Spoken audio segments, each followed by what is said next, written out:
अरिहन्ताणं नमो सिद्धाणं नमो आयर्याणं नमो वज्रायाणं नमो लोये सब्बसाहुणम्।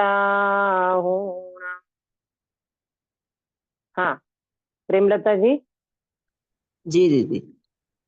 हाँ।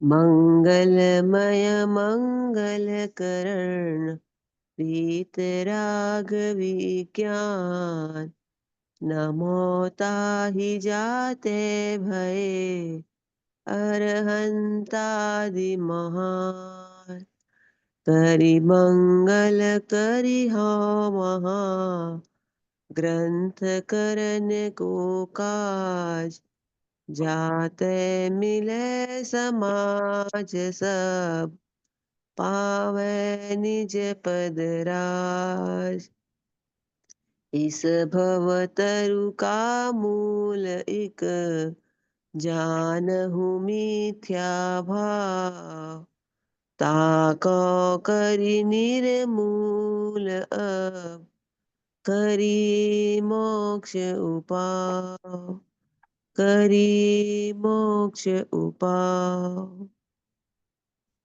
बहुत सुंदर मंगलाचरण आपने किया।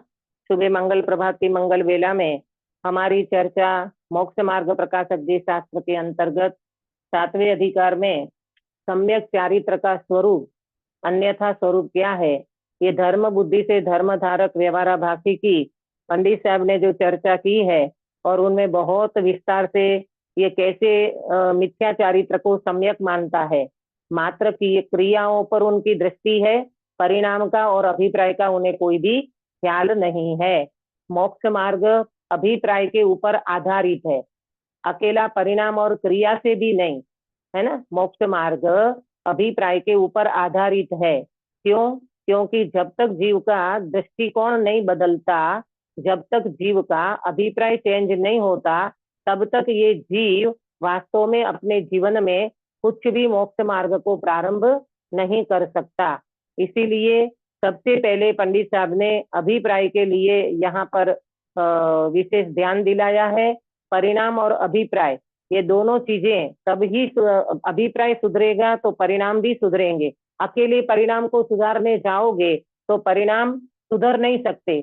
कल हमने आपको एक बात बताई थी, अपरिणामी की दृष्टि करने वाले का ही परिणाम सुधरता है और वो रत्नत्रय के परिणाम होते हैं। क्या बोला? अपरिणामी की दृष्टि करना, अपरिणामी माने शुद्धात्मा, त्रिकाली ध्रुव भगवान आत्मा, उसकी दृष्टि करना, उससे क्या होता है कि परिणाम सुधरते ही सुधरते हैं और वो रत्नत्रय के ही परिणाम होंगे। उनके ही राग द्वेष के परिणाम, विषय कसाय के परिणाम, ये परिणाम नहीं होंगे। आया ना ख्याल में?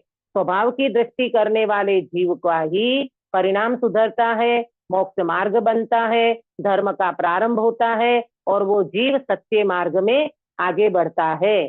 तो सबसे पहले यहाँ अभिप्राय की अपने को अभिप्राय के ऊपर विचार करना चाहिए, क्योंकि 3 बातें नोट करना। क्रिया शरीर आश्रित होती है, परिणाम चारित्र गुण के आश्रित होते हैं और अभिप्राय जो है वो श्रद्धा गुण के आश्रित होते हैं। क्या बोला? क्रिया शरीर आश्रित होती है, अपन जो भी क्रिया करते हैं तो मन वचन काया का योग लगता है ना साथ में, तो उसके आश्रित होती है क्रिया। परिणाम जो है वो चारित्र गुण की आश्रित है, माने राग द्वेष के परिणाम अथवा तो शुभाशुभ भाव, ये परिणाम जो है, भाव जो है, वो चारित्र गुण के आश्रित हैं। और अभिप्राय जो है वो श्रद्धा गुण के आश्रित है। अभिप्राय ये दर्शन मोह जाता है ना, तब वास्तव में सम्यक श्रद्धा जीव की हो पाती है। तो अपने को पहले अभिप्राय बदलो, परिणाम बदलेंगे और क्रिया भी बदलेगी। कल हमने आपको बताया था कि जिस ज्ञानी जीव का अभिप्राय चेंज हो जाता है तो वो ज्ञानी अन्याय अनीति अभक्त नहीं करते। श्रीमद जी का दृष्टांत दिया था कि कितनी न्याय नीति वाला जीव था और बहुत सारी न्याय नीति के वाक्य इन्होंने अपने शास्त्र में लिखा है। श्रीमद राजचंद्र जी करके जो शास्त्र है ना उनका, उसमें लिखा हुआ है। तो कहने का मतलब ये है कि धर्मात्मा के जीवन में, ज्ञानी के जीवन में अन्याय अनीति अभक्त नहीं होता। ऑटोमेटिक उनके अभिप्राय बदलते परिणाम बदल ही जाते हैं और उसके साथ क्रिया भी बदलती है। ठीक है, कल प्रेमलता जी या किरण बेन आपने बोला था कि दीदी परिणाम और अभिप्राय को समझाने के लिए थोड़ा और भी कुछ बताना, मतलब उसको जरा अपन विस्तार से समझ सके। तो कहने का मतलब ये है, देखो कि अपन प्रथमानुयोग के माध्यम से चले। ठीक है, राम और रावण ये दोनों के बीच में युद्ध हुआ था, सबको पता है। राम और रावण के बीच में युद्ध हुआ था, परिणाम रावण के भी थे और परिणाम राम के भी थे लड़ने के, परंतु दोनों के परिणामों में भी अंतर था और दोनों के अभिप्राय में तो और ही अंतर था। क्या अंतर था? परिणाम में तो एक ही मतलब परिणाम भले लड़ने के तो थे ही, लेकिन अभिप्राय में अंतर क्या था? रामचंद्र जी को अगर रावण सीता को ऐसे वापिस कर देते तो उनको जरा भी लड़ाई करने का मन नहीं था। आया ना समझ में? अगर रामचंद्र जी को रावण सीता को वापिस कर देते तो वो बिल्कुल लड़ने के रूप भाव में नहीं थे। हाँ, परंतु नहीं दी ना सीता को, भाई वो तो उनकी पत्नी थी, उनसे शादी करी थी ना, उनका तो हक बनता है।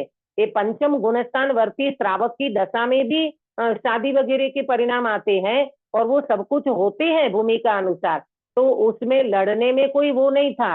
जब उन्हें वापिस नहीं करी तब ये कदम उठाया राम ने और फिर लड़ाई हुई। मेरा ये कहना है कि परिणाम तो दोनों के थे लड़ने के, परंतु अभिप्राय में जमीन आसमान का अंतर था।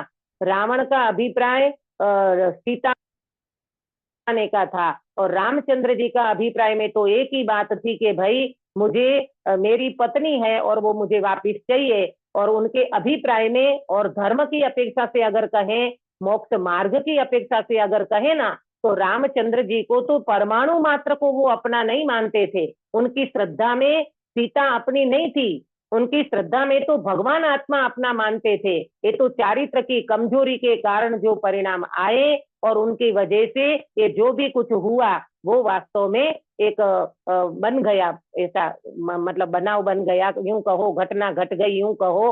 परंतु ज्ञानियों के अभिप्राय में एक भी जीव को दुखी करने का, एक भी जीव को संतापित करने का कोई परिणाम नहीं होता। सर्व जीव चे सिद्ध सम, बद्धा जीवो भगवान चोने, बद्धा जीवो भगवान भाव, ये भावना ज्ञानियों के हृदय में रहती है। तो समझो, परिणाम, क्रिया, परिणाम और अभिप्राय, इसमें बहुत कुछ अपने को समझना चाहिए। और आप चिंतन करोगे, आदरणीय अभय जी पंडित साहब की किताब है, वितरागवाणी.com में शायद मिल सकती है, नेतर कहीं से भी आप प्राप्त उसको कर सकते हो। क्रिया, परिणाम और अभिप्राय बहुत बढ़िया पुस्तक है। कोरोना के टाइम में मैंने उनका स्वाध्याय कराया था 2020 में। अब वो बहुत समय हो गया, इसलिए मुझे भी एकदम बातें उपस्थित नहीं है, परंतु ये मोक्ष मार्ग प्रकाशक जी के आधारित उन्होंने किताब लिखी है ना? तो कभी समय मिले तो उसको पढ़ना चाहिए। अपन आगे बढ़ेंगे। दीदी एक मतलब परिणाम मतलब भाव हुआ, इच्छा या भाव। हाँ और मैंने ऐसा सोचा, दीदी बताइएगा, जैसे समाई कर रही हूँ मैं, एक क्रिया है समाई करने की, हाँ उसका हाँ। परिणाम आना चाहिए कि समभाव की प्राप्ति हो मुझे। हम्म और उसका अभिप्राय सिर्फ ये नहीं है कि समभाव बस आ गया मुझे, पर अभिप्राय ये हम्म। होना चाहिए क्या कि मुझे आत्मज्ञान की प्राप्ति हो उससे। बहुत बढ़िया, ये ऐसा हो बहुत बढ़िया। सकता है देखो ना? ये आपने, हाँ ये आपने जो बात की ना कि जैसे सामायिक की क्रिया करी, कोई व्यक्ति सामायिक लेकर के बैठा, 48 मिनट मुझे सामायिक करना है, तो ये तो क्रिया हो गई। आपने संकल्प लेकर के आरंभ समारंभ छोड़ छाड़ के बैठ गए, ठीक है। फिर परिणाम आपके अंदर में क्या चल रहे हैं कि मुझे तो समता रखना है, मुझे कसाई नहीं करना है, मुझे तो आगे बढ़ना है। जो भी कुछ आपने सोचा, ये आपके परिणाम है, आपके भाव है। अभिप्राय में तो अभिप्राय में तो शुद्धात्मा की प्राप्ति होना ही सामायिक है। सामायिक का मतलब क्या है मालूम? सम प्लस आय प्लस इक इज इक्वल टू सामायिक, जिसमें वास्तव में साम्य भाव की प्राप्ति हो, समता भाव की प्राप्ति हो। और प्रेमलता जी, समता भाव आत्मा के बिना नहीं होता, आत्मा की अनुभूति के बिना समता भाव नहीं कहलाता। आत्मा की अनुभूति के बिना जो समता बाहर में जीव रखता है ना, वो कसाई की मंदता कहलाती है। क्या कहलाता है? कसाय की मंदता। हाँ, वो कसाई की मंदता है। और सच्ची सामायिक आत्मा की अनुभूति में जो होती है ना, उसको कसाई के अभाव में होने वाली एक अंश से जो वितरागता प्रकट होती है, वो सच्चा समता भाव है, वो सच्चा साम्य भाव है, वो सच्चा अपन कहे ना कि वो निकसाई परिणाम, अकसाई परिणाम उनको अंश में प्रकट होता है। तो इस प्रकार से अपने को अभ्यास करना चाहिए। एक भाई ने मेरे को इसमें प्रश्न पूछा है, वो कई बार पूछते हैं, यंग है वो, अच्छा बच्चा है वो बेचारा, कई बार मतलब उनको कंफ्यूजन बहुत है। तो वो कल ही पूछा था मेरे को, अभी मैं उनको उत्तर नहीं दे पाई। लेकिन अगर ये सुनते सुनते हैं, वो पूरा फैमिली सुनता है ये मेरे स्वाध्याय, तो उनको समझ में आ जाएगा। उन्होंने पूछा कि दीदी सामायिक की विधि क्या है दिगंबर की अपेक्षा से, कैसे सामायिक लेना चाहिए, क्या करना चाहिए।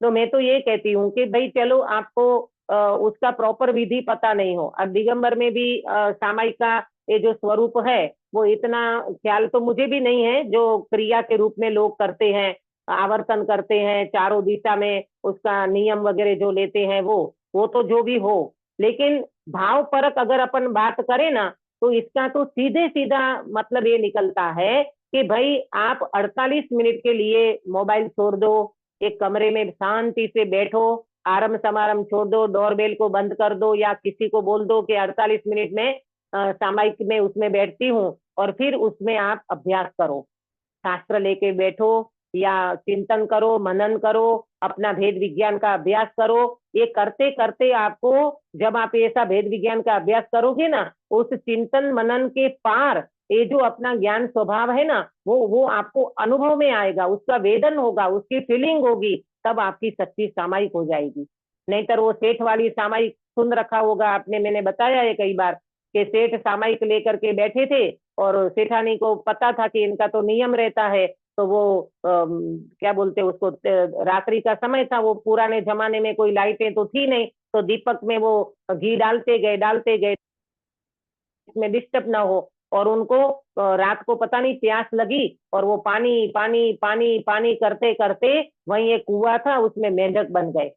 ऐसी ऐसी आगे आने वाला है, अभी प्रतिज्ञा के उसमें आज अपन लेंगे, है ना। ऐसा ना हो जाए, माने हमारी मात्र क्रिया क्रिया न रह जाए, परिणाम हमारे इतने व्याकुल ना हो जाए, आकुल व्याकुल ना हो जाए, और हम पहले अभिप्राय को चेंज करें, और उस अभिप्राय के अनुसार हमारा मोक्ष मार्ग बनेगा, तो वास्तव में हमें बहुत ही प्रॉफिट होगा, माने लाभ होगा। देखो एक बात आप नोट करना, चारों अनुयोग की अपेक्षा से मैं ये बात को बताती हूँ। चरणानुयोग क्रिया देखता है, नोट करना, चरणानुयोग क्रिया देखता है, कर्णानुयोग परिणाम देखता है। ये कर्णानुयोग में कर्म प्रकृति, ये परिणाम, ये सब होते हैं ना, तो वो उसमें परिणाम, आपने कैसे कर्म बांधे हैं, तो वो जो परिणाम किए हैं ना आपने, वो उसका उदय आएगा। जिस भाव से तुमने कर्म बांधे हैं, और कर्म बांधते समय तुमने जो परिणाम किए हैं, इसका पैरामीटर क्या कहें, इसका मापदंड कौन बताएगा? कर्णानुयोग परिणाम बताता है, परिणाम को देखता है, तुमने कैसे परिणाम करके कर्म को बांधे हैं, ये कर्णानुयोग बताता है। द्रव्यानुयोग अभिप्राय देखता है। क्या बोला काश्मीरा बेन, द्रव्यानुयोग क्या देखता है? दीदी द्रव्यानुयोग अभिप्राय देखता है। अभिप्राय देखता है। कल हमने जो आपको एग्जाम्पल दिया था ना, शेर और सुअर का, तो देखो शेर भी लड़ रहा था, सुअर भी लड़ रहा था, दोनों के परिणाम तो लड़ने के दिख रहे थे, परंतु अभिप्राय में कितना अंतर था, है ना। सुअर का अभिप्राय क्या था काश्मीरा बेन, सुअर का अभिप्राय? मारने का। संतों को नहीं, बचाने मारने का तो था, बचाने का। मुनिराज को बचाने का। बचाने का। हाँ, मुनिराज को बचाने का परिणाम था। और शेर का परिणाम सुधा बेन, शेर का परिणाम क्या था? मारने का। अभिप्राय, हाँ, उनको मारने का भाव था भाई। तो इस तरह से अभिप्राय में बहुत अंतर है, परिणाम तो दोनों का लड़ने का दिख रहा है, परंतु अभिप्राय में जमीन आसमान का अंतर रहता है। तो आया समझ में? द्रव्यानुयोग अभिप्राय देखता है, और प्रथमानुयोग एग्जाम्पल बताता है। वो पहले महापुरुष ने ऐसा किया, फला महापुरुष ने ऐसा करके अपना जीवन, भले पहले नहीं था, उनका पापमय जीवन था, अंत में वो जीव ने सम्यक दर्शन की प्राप्ति करके, मुनि दीक्षा अंगीकार करके, श्रेणी मान करके, केवल ज्ञान प्राप्त करके मोक्ष में चले गए। तो चारों अनुयोग का पता चला, चारों अनुयोग का ख्याल में आया। बोलो सुनीता जी, चरणानुयोग क्या दिखाता है, क्या देखता है चरणानुयोग? चरणानुयोग क्रिया दिखाता है, क्रिया देखता है। हाँ, चरणानुयोग क्रिया देखता है। देखो अपन बातें बड़ी बड़ी करते हो, हम तो मुमुक्षु हैं, हम तो बिल्कुल अपनी साधना में रहते हैं, हम तो बहुत स्वाध्याय करते हैं, परंतु अगर आपके जीवन में सदाचार नहीं होगा ना, चरणानुयोग का पालन नहीं होगा ना, पानी छान के नहीं पीते हो, रात्रि भोजन करते हो, जमीन कंद खाते हो, तो मुमुक्षु कहलाने लायक नहीं है अपन। अपने जीवन में इतना तो होना ही चाहिए, है ना? बहुत विचार करना भाई इसके ऊपर। अभी ये मेरी चरणानुयोग की क्लास नहीं है, नहीं तो अपन सोचते इसके ऊपर ज्यादा, है ना? तो चरणानुयोग क्या देखता है? क्रिया देखता है। करणानुयोग, अंकित भैया, करणानुयोग क्या देखता है? परिणाम। अंकित भैया है, हाँ, परिणाम देखता है। द्रव्यानुयोग, अक्सा बेटा, द्रव्यानुयोग क्या देखता है? अभिप्राय। अभिप्राय, इंटेंशन, आपका अभिप्राय क्या है वो देखता है द्रव्यानुयोग। और प्रथमानुयोग एग्जाम्पल बताता है। महापुरुषों का जीवन प्रथमानुयोग के माध्यम से देखने मिलता है। कल आपने देखा था वितरागी महाभारत, देखी बेटा अंकित, अक्सा? नहीं। जो आपने नहीं देखी, आज देखना, यूट्यूब पे कल आया था वो, जो अपना चिदायतन में चल रहा है ना, हस्तिनापुर में पंच कल्याण, जबरदस्त, बहुत बढ़िया महाभारत कल चली थी, वितरागी महाभारत, जिसका नाम दिया गया है।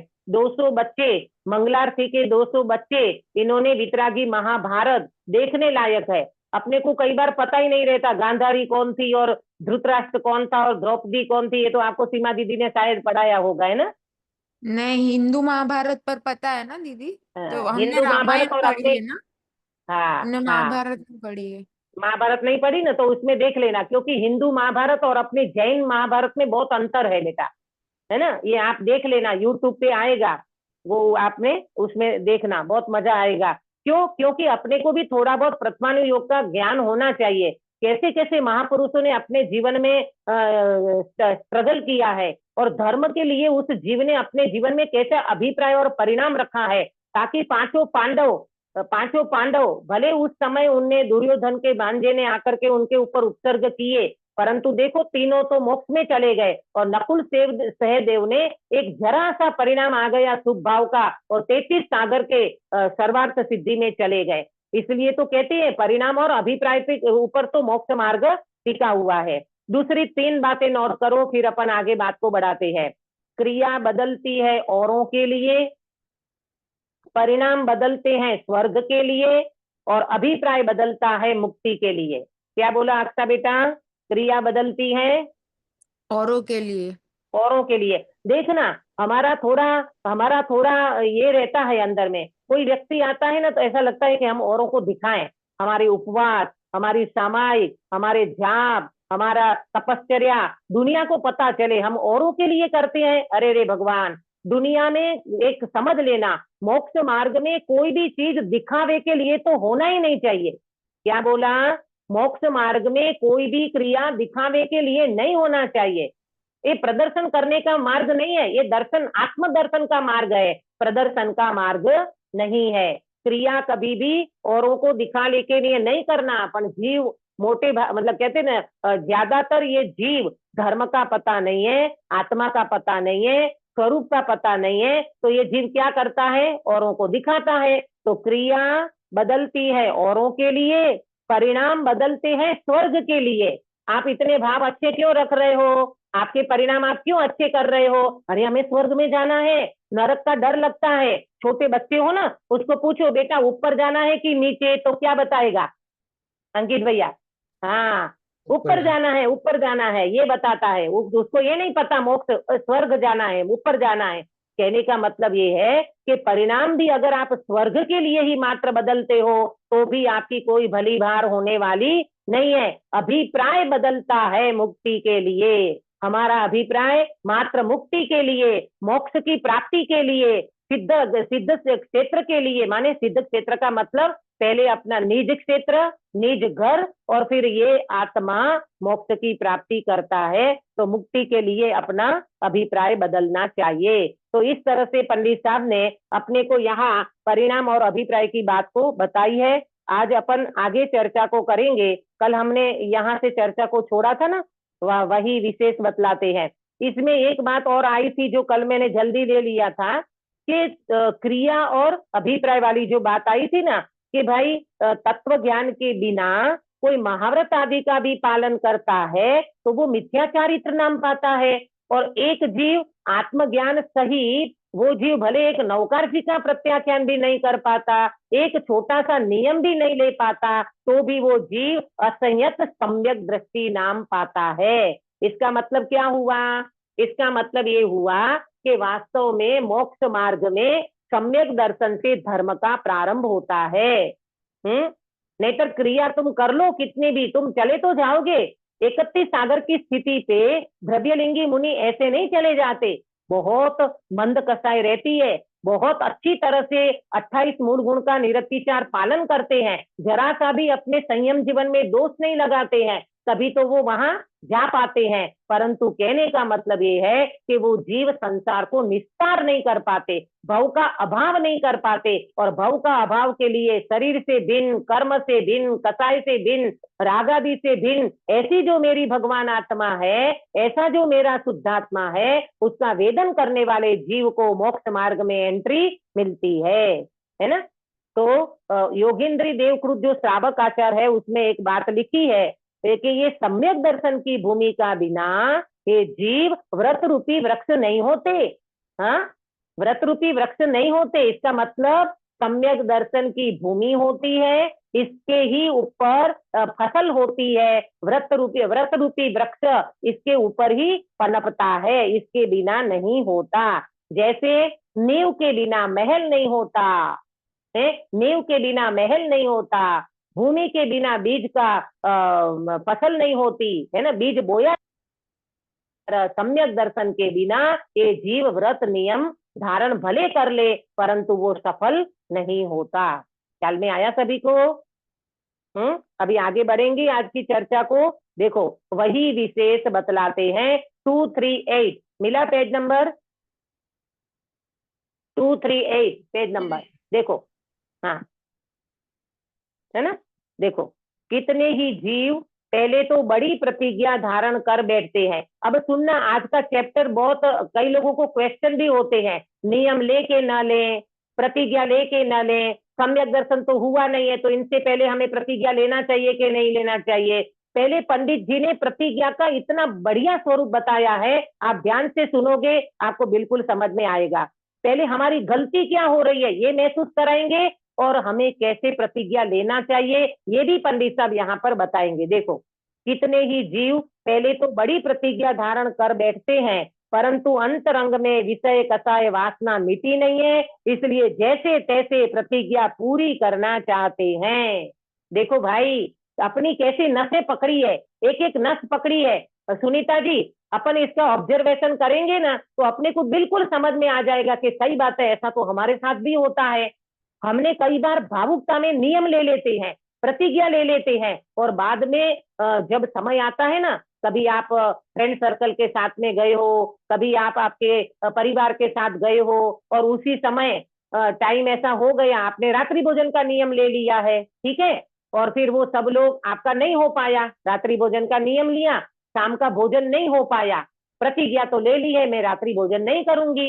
अब उसी समय पूरा तुम्हारा परिवार, पूरा तुम्हारा फैमिली भोजन कर रहा है और बढ़िया बढ़िया गर्मा गर्म पूरी पकौड़ा हलवा ये वो दुनिया भर की चीजें वो खा रहे हैं। अब बताना अंदर में अगर वो अभिप्राय सही नहीं होगा ना, और क्या बोलते प्रतिज्ञा अगर हमने समझ करके नहीं ली होगी ना तो पंडित जी कहते हैं अंतरंग में विषय कसाय की वासना मिटी नहीं है। अंदर में वो भाव, अंदर में वो अभिप्राय तो पड़ा था।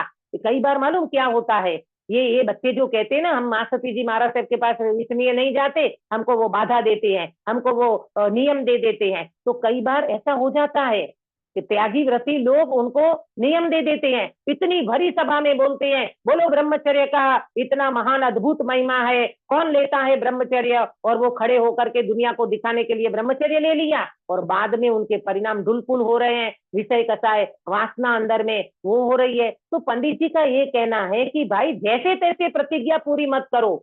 बड़े पंडित साहब का एक वाक्य नोट करना, नियम को करो, नियम को सार्थक करो। क्या बोला? वापिस बोलो दीदी, नियम सुना को नहीं किया। नियम को पूरा मत करो, नियम को सार्थक करो, सार्थक करो, सफल करो, सफल। समझे? नियम को पूरा मत करो। हम कई बार क्या करते हैं अक्सर बेटा, अपने को ये लगता है ये तो मेरा नियम है, भक्तामर जी का पाठ करना, माला के फेरना अथवा तो स्वाध्याय करना मेरा नियम है, तो हमने नियम तो पूरा कर दिया, पर सार्थक हुआ क्या?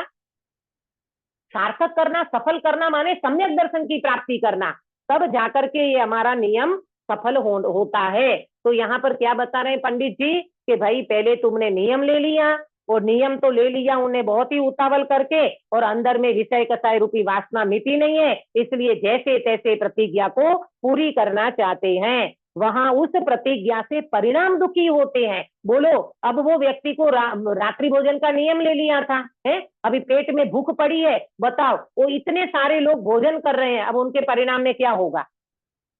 अच्छा भूख ही लगेगी दीदी, मैं तो सब मेरे पे ही देख रही हूँ। किया हाँ, है है ना? मैंने ये। हाँ, फिर अपने परिणामों में ऐसा लगता है कि अरे भगवान क्यों नियम ले लिया, मैं भी इन लोगों के साथ भोजन करती ना, अरे इसमें क्या हो गया, एक दिन रात को खा लिया तो क्या फर्क पड़ गया। अरे रे प्रभु, आपने प्रतिज्ञा का स्वरूप प्रॉपर नहीं समझा है। इसीलिए तो कहते हैं, देखो आपको मैं बताऊं, ये गुणस्थान की जो परिपाटी है ना बेटा, ये गुणस्थान की परिपाटी कसाई के अभाव में बढ़ती है, शुद्धि की वृद्धि होती है अंदर में, तब कसाई मिटती है, और कसाई जैसे जैसे मिटती है वैसे वैसे गुणस्थान आगे बढ़ते हैं। पहले चतुर्थ गुणस्थान में अभिप्राय बदलता है, पंचम गुणस्थान में आसक्ति घटती है, और मुनिराज की दशा आती है तब अस्थिरता चली जाती है, फिर श्रेणी मान के केवल ज्ञान लेकर के मोक्ष में चले जाती है ना? देखना आप, सच्चे भावलिंगी संत के जीवन में कभी भी कोई दोष नहीं लगाते, इतना निरतिचार पालन करते हैं। अरे आप सोचो कि गजसु कुमार मुनिराज तो सबको याद है इनकी कहानी है, धगधगते अंगारे रख दिए, सिगड़ी जला दी सोमिल ने और अंगारे रख दिए, तो भी वो गजसु कुमार मुनिराज को न सोमिल के प्रति क्रोध आया है, न किसी निमित्तों का कुछ लक्ष्य आया, न शरीर का लक्ष्य किया, और अपने स्वभाव में चले गए, जो केवल ज्ञान की प्राप्ति कर ली। नहीं कर सकते थे, अपने कसाई तो भड़क सकती थी। क्या सोमिल ससरा, तुम क्या आए मेरे के ऊपर उपसर्ग करने के लिए? कोई जबरदस्ती का मार्ग है क्या? मैं शादी करूं ही करूं क्या? मेरा वैराग्य का परिणाम है तो मैं चल गया, उसमें कौन सी बड़ी बात है ना। अरे मुनिराज उपसर्ग को दूर नहीं करते, क्योंकि मुनिराज को उपसर्ग ही इतना दूर लगता है। मुझे बताना अंकित भैया, उपसर्ग आत्मा के ऊपर होता है कि शरीर के ऊपर? शरीर के ऊपर। ये शरीर के ऊपर होता ना, सिगड़ी तो यहाँ जलाई थी ना, तो ये शरीर इतना दूर दिखता है मुनिराज को, तो वो दूर क्यों करे? जब शरीर इतना दूर लगता है तो वो क्यों करे? देखो हमारी कमजोरी क्या है मालूम? हमारी कमजोरी ये है कि हमें पेट में दुखता है ना, तो ये ऐसा लगता है कि ये शरीर मेरा है, ये पेट में जो दर्द हो रहा है ये शरीर मेरा है, मुझे तकलीफ है, मुझे दूर करना है। लेकिन मुनि महाराज की दशा कोई अलग होती है, भावलिंगी संत का वितरागता कोई अलग प्रकार की है भाई। उनको शरीर इतना दूर लगता है कि वो दूर करने का विकल्प तक नहीं आता, और आत्मा में चले जाते हैं तो केवल ज्ञान की प्राप्ति कर लेते हैं। ऐसी प्रतिज्ञा होनी चाहिए महाव्रत की, ऐसी महाव्रत धारण करने की प्रतिज्ञा। ऐसे झुलपुल वाला मार्ग नहीं है ये। इसलिए तो गुरुदेव कहते थे, आ कायर नो मार्ग નથી, या हरि नो मार्ग છે, सुरवीर नो मार्ग છે। અહીંયા कोई कायरों नु काम नहीं, ये वीरता का मार्ग है, सुरवीरता का मार्ग है ना। हम आगे बढ़ेंगे लेकिन पीछे तो नहीं हटेंगे। देखो अब क्या कहते हैं, जैसे कोई बहुत उपवास कर बैठता है और पश्चात पीड़ा से दुखी हुआ रोगी की भांति काल गंवाता है। वाह, क्या चित्रण खींचा है आज के समय में। देखो आप, मिलेगा अपने को, सच में देखने को मिलता है। बेचारे ऐसे ले लेते हैं प्रतिज्ञा, बड़ी बड़ी तपस्या, बड़े बड़े उपवास, मासस समान, है ना, सिद्धि तप धर्म चक्र, पता नहीं कौन कौन से चक्र, ये सब करते हैं, और बाद में इतने दुखी होते रहते हैं। क्योंकि पेट तो है, भूख तो लगेगी, क्षुधा वेदना का उदय तो आता है, तो क्या होता है, रोगी की भांति काल गंवाता है। इसका मीनिंग क्या गिरीश भाई बताओगे? गिरीश भाई, रोगी की भांति काल गंवाने का मतलब क्या है? ट्रैवलिंग में है। अच्छा आज नहीं है, खाना पीना, ओके। वो भूख लगी है पर कुछ कर नहीं सकते, ऐसे ही हाँ बैठे। रोगी की भांति काल गंवाना माने बताया था ना इसका दीदी मीनिंग आपने, क्या हुआ? ताश हाँ प्रेमलता जी टीवी बताओ। देखते हैं। हाँ ताश खेलते नहीं हैं, नहीं टीवी देखते नहीं हैं। नहीं, वो तो ठीक है, वो तो आगे आएगा। ये रोगी की भांति काल गंवाना, इसका मतलब क्या, कौन बताएगा? सोते रहते हैं दीदी, जैसे बीमार लोग कैसे सोते रहते हैं ऐसा। हाँ सुन, बहुत अच्छा जवाब दिया कि जैसे बीमार व्यक्ति पथारी में बिस्तर में पड़ा रहता है और टाइम गिनता है। मुझे बताना, किसी को चौथे स्टेज का कैंसर हो गया, डॉक्टर ने जवाब दे दिया, अब काश्मीरा बेन वो क्या करता है? हाँ, पथारी में ही सोता रहता है ना वो, और बिस्तर टाइम में पास पड़ा, करता है। हाँ, बस बेचारा दिन गिनता है, दिन गिनता है। अब तो हाँ, मेरी मृत्यु का समय नजीक आ गया, अब तो मैं जाने वाला हूँ, अरे रे मेरा समय आ गया, अब मैं नहीं बच पाऊंगा। जैसे रोगी अपना काल गंवाता है, माने समय को पास करता है, इसी तरह ये जीव बिना समझे नियम प्रतिज्ञा को धारण करता है, तो रोगी की भांति काल गंवाता है। धर्म साधन नहीं करता, धर्म का साधन नहीं कर पाता, तो प्रथम ही सदती जाने, उतनी ही प्रतिज्ञा क्यों न ले। पंडित जी अपने को धक्का दे रहे हैं, अरे तुमसे नहीं बनता तो तुम छोटी प्रतिज्ञा लो ना, तुमसे जितना सधे उतना लो ना, तुमसे जितना पालन हो पाए उतना लो ना। ये बड़ी बड़ी प्रतिज्ञा लेकर के बड़ा नाम क्यों करते हो, ये कह रहे हैं। दुखी होने में आर्त ध्यान हो, उसका फल अच्छा कैसे लगेगा? है, तुम आर्त ध्यान कर रहे हो तो उसका फल धर्म ध्यान हो जाएगा। बोलो सुधा बेन। नहीं दीदी, नहीं होगा, नहीं होगा भाई, तुम आर्त ध्यान में पड़े हो ना, तुम्हारा धर्म ध्यान नहीं हो पाएगा। इसीलिए नियम छोटा लो, परंतु उस नियम को बहुत अच्छी तरह से पालन करना चाहिए। अथवा उस प्रतिज्ञा का दुख नहीं सहा जाता, तब उसके बदले विषय कसाय के पोषण के लिए अन्य उपाय करता है। अब देखो कैसे गलियां निकालता है, ये गलियां निकालने वाली बात है, ये अपन क्या बोलते हैं, रास्ता निकालने वाली बात है। जब उनकी प्रतिज्ञा नहीं निभ पाती ना, नहीं सहा जाता ना, तकलीफ और दुख नहीं सहा जाता, तो ये विषय पोषण के कसाई के लिए अन्य उपाय करता है। कैसा करता है? जैसे तृषा लगे तब पानी तो ना पिए। सुनीता जी, पानी क्यों नहीं पिएगा वो? प्यास लगी तो पानी क्यों नहीं पी रहा? तो उनकी प्रतिज्ञा है इसके लिए। हाँ, उनने तो नियम ले रखा है, मैं सूर्यास्त के बाद पानी नहीं पीऊंगा। है, अब गर्मी के दिन है ना, बंबई की और दिल्ली की तो गर्मी बहुत होती है, तो अब उनको बेचारे को पकोड़े खाए होंगे शाम को। अब रात को जे प्यास लगी उनको, अब नियम ले रखा है कि मैं पानी नहीं पीऊंगा, तो क्या करता है? अन्य शीतल उपचार अनेक प्रकार करे।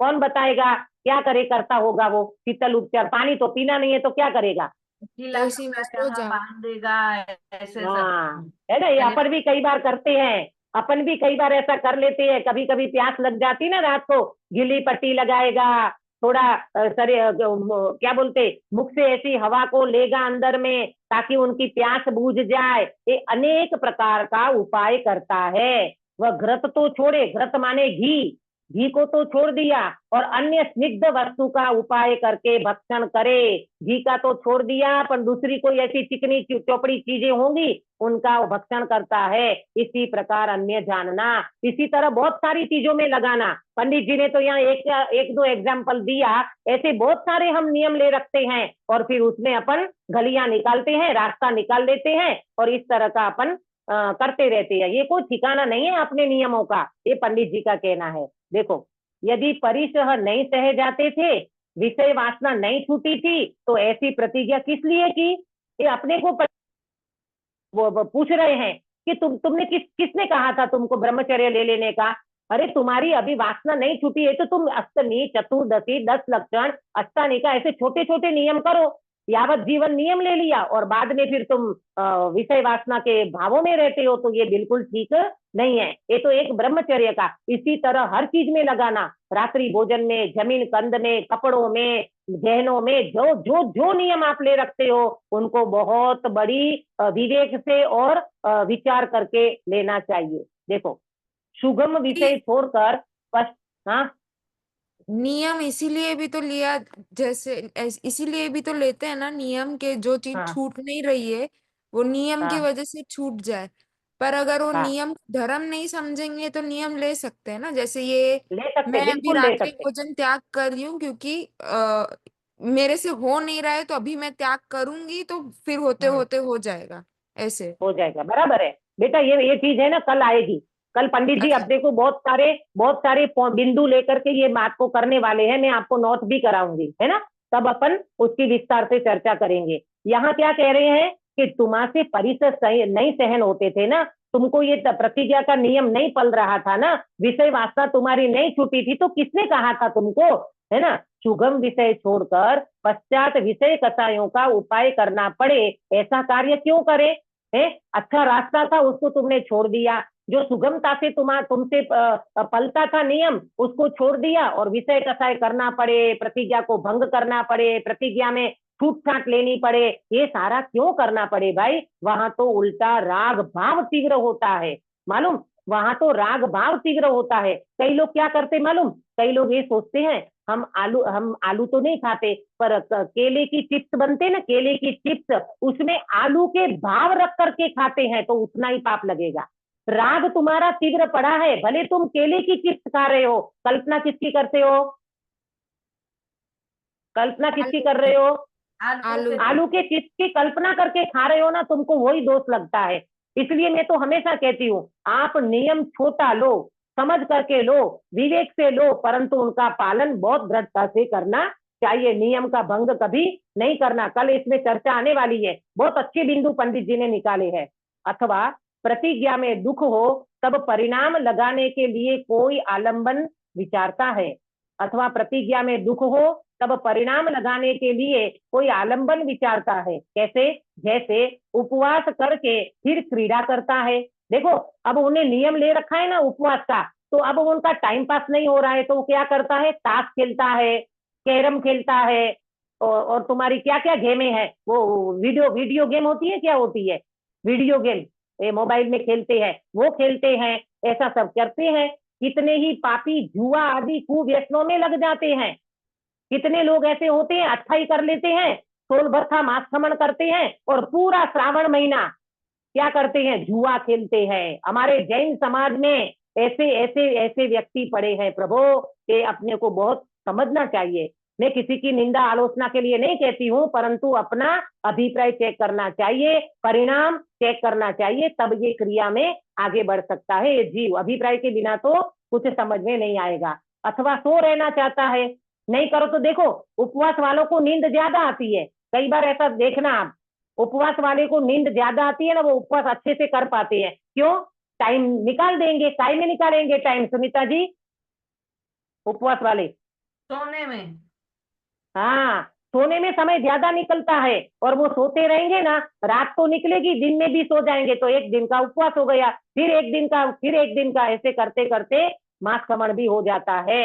ऐसा जानते हैं कि किसी प्रकार काल पूरा करना, इस प्रकार अन्य प्रतिज्ञा में जानना, एक काल पूरा करना है, महीने भर का उपवास का दिन पूरा करना है। उनको अपने में परिपूर्ण भगवान आत्मा तो दिखता नहीं है, आत्मा की तो खबर नहीं है, स्वभाव का तो पता नहीं है, मोक्ष मार्ग में धार्मिक धर्म क्या होता है ये कुछ पता नहीं है, मात्र क्रियाओं में आकर के वो प्रतिज्ञा ले लेता है भावुकता में, और वो फल नहीं पाता। अथवा कितने ही पापी ऐसे भी हैं कि पहले प्रतिज्ञा करते हैं, बाद में उसमें दुखी हो तब प्रतिज्ञा छोड़ देते हैं। बोलो, पहले तो भावुकता में प्रतिज्ञा ले ली और बाद में छोड़ दिया। पंडित जी कहते हैं प्रतिज्ञा लेना छोड़ना उनको खेल मात्र है, वो व्यक्ति खिलौना समझता है, खेल मात्र समझता है। अपने जीवन में भी भूतकाल में कोई ऐसी हो गई हो ना, तो उसको याद करके प्रायश्चित प्रतिक्रमण कर लेना, परंतु अब नए तरीके से कभी ऐसा नहीं करना, भावुकता में कोई प्रतिज्ञा लेना नहीं और प्रतिज्ञा को कभी तोड़ना नहीं। तो प्रतिज्ञा भंग करने का महापाप है, इससे तो प्रतिज्ञा न लेना ही भला है। तो आपको ये लगेगा कि प्रतिज्ञा ले ही नहीं, तो तुम लेकर के तोड़ोगे तो महापाप बताया है। प्रतिज्ञा लेकर के प्रतिज्ञा को भंग करना ये महापाप है, इसलिए तो अच्छा है कि तुम प्रतिज्ञा मत लो, परंतु प्रतिज्ञा मत लो इसके पीछे पंडित जी का अभिप्राय ये है कि भाई तुम छोटा सा नियम लो, धीरे धीरे धीरे आगे बढ़ो और वो प्रतिज्ञा का पूरा निर्वाह करो। तो आज को ये पंडित जी की जो प्रतिज्ञा की जो बात थी, इसमें पहले अपनी गलतियां बताई, कहाँ कहाँ कैसी कैसी गलती करती है ये बताया, और अब कल बताएंगे कि तुम्हें प्रतिज्ञा किस तरह से लेना चाहिए, कैसे लेना चाहिए, क्यों लेना चाहिए, कैसी दृढ़ता से इसका पालन करना चाहिए, इसकी चर्चा पंडित जी कल करेंगे। ये लाइन पूरी करती हूँ। इस प्रकार पहले तो निर्विचार होकर प्रतिज्ञा करते हैं और पश्चात ऐसी दशा होती है। निर्विचार माने कोई विचार ही नहीं है। अपन बोलते ना गुजराती में ओघे ओघे, ओघे ओघे का मतलब बिल्कुल अज्ञान दशा, बिल्कुल कोई खबर ही नहीं है। किसी ने हाथ जोड़ा तो वो हाथ जोड़ गया, किसी ने कह दिया मुनि महाराज ने अथवा कोई साधु संत ने तो उन्हें हाथ जोड़ लिया, दे दो महाराज साहब, दे दो नियम, ले लेता हूँ नियम, कोई बात नहीं है। अरे भाई ये तो प्रतिज्ञा है, ये प्रतिज्ञा ऐसी नहीं होती है। प्रतिज्ञा का निर्वाह मन वचन काया योग और उपयोग से पूर्ण रीति से होना चाहिए। और जब आत्मा जिसको समझ में आएगा ना, वो व्यक्ति बहुत अच्छी तरह से इस नियमों का पालन कर सकता है। तो इस तरह से आज हमने पंडित साहब ने जो प्रतिज्ञा का स्वरूप बताया, बिगड़ा हुआ रूप बताया, वर्तमान में जीव कहाँ कहाँ गलती करता है, इसकी चर्चा की है। कल पंडित साहब बहुत अच्छी तरह से इसकी चर्चा करने वाले हैं कि भाई प्रतिज्ञा का क्या स्वरूप है, प्रतिज्ञा लेना चाहिए कि नहीं लेना चाहिए, कैसे लेना चाहिए, क्यों लेना चाहिए, किस तरह से लेना चाहिए, ये सारी चर्चा अपन कल करेंगे। अभी का समय हो गया है, पहले समझो बाद में करो। बिना विचारे जो करे सो पीछे पछताए। वगर विचारे कोई काम करते तो ये पछतावानो वारो आवशे। इसीलिए पहले सोचे, विचारे, विवेक लगाए, नियम ले और बाद में उस नियम का अच्छी तरह से अपन पालन करें। देखो एक बात अंत में कहती हूँ, जैन दर्शन में बाह्य त्याग की कीमत नहीं है, राग भाव के त्याग की कीमत है। क्या बोला, नोट करना। जैन दर्शन में बाह्य त्याग की इतनी कीमत नहीं है, राग भाव के त्याग की कीमत है सबसे ज्यादा है। आया ना समझ में? नहीं तो फिर उपवास करो, टीवी देखो और तुम्हारे दुनिया भर के खेल खेलो, इसके लिए थोड़ी है ये मोक्ष मार्ग, इसके लिए नियम नहीं है। जैन दर्शन में बाह्य त्याग की इतनी कीमत नहीं है, राग भाव के त्याग की कीमत है। तुम्हारा अंदर से राग कितना टूटा है उसकी कीमत है। इसलिए तो कहते हैं हमने पदार्थों को अनंती बार छोड़ा है, पदार्थ का अनुसंधान नहीं छोड़ा, अट्रैक्शन नहीं छोड़ा। तो अनंत बार मुनि दीक्षा धारण कर ली, परंतु हमारे संसार का निस्तार नहीं हुआ। अब हम कदम उठाएंगे, नियम लेंगे, प्रतिज्ञा करेंगे, प्रतिज्ञाबद्ध तो जरूर होंगे, परंतु आत्मा को समझते हुए, स्वभाव को समझते हुए ये करते हम अगर प्रतिज्ञा लेते हैं तो उसमें कोई दो राय नहीं है। कल पंडित जी इसका विशेष स्वरूप बताएंगे, उसकी चर्चा हम करेंगे। अभी मैं बात को विराम देती हूँ। निज निधि निज में बताई यह अनंत उपकार है, इसके लिए जिन वाणी माँ को वंदना सतवार है, वंदना सतवार है। सुनीता जी कायोसर कराओगे? नमो अरियंताणम नमो सिद्धाणम नमो आयर्याणम नमो वजायणम नमो लोए सव्वसावणम। नमो अरियंताणम नमो सिद्धाणम नमो नमो वजायणम नमो लोए सव्वसावणम। नमो अरियंताणम नमो सिद्धाणम नमो आयर्याणम नमो वजायणम नमो लोए सव्वसावणम। नमो अरियंताणम नमो सिद्धाणम नमो आयर्याणम नमो वजायणम नमो लोए सव्वसावणम। नमो अरियंताणम नमो सिद्धाणम नमो आयर्याणम नमो वजायणम नमो लोए सव्वसावणम। नमो अरियंताणम नमो सिद्धाणम नमो आयर्याणम नमो वजायणम नमो लोए सव्वसावणम। नमो अरियंताणम नमो सिद्धाणम नमो आयर्याणम नमो वजायणम नमो लोए सव्वसावणम। नमो अरियंताणम नमो सिद्धाणम नमो आयर्याणम नमो वजायणम नमो लोए सव्वसावणम। नमो अरियंताणम नमो सिद्धाणम नमो आयर्याणम नमो वजायणम नमो लोए सव्वसावणम। नमो अरियंताणम।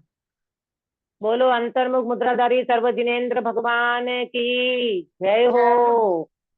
नित्य बोधिनी द्वादशांगमयी जिनवाणी माता की जय हो। 3 कम 9 करोड़ सर्वे वितरागी महामुनि राजों की जय हो।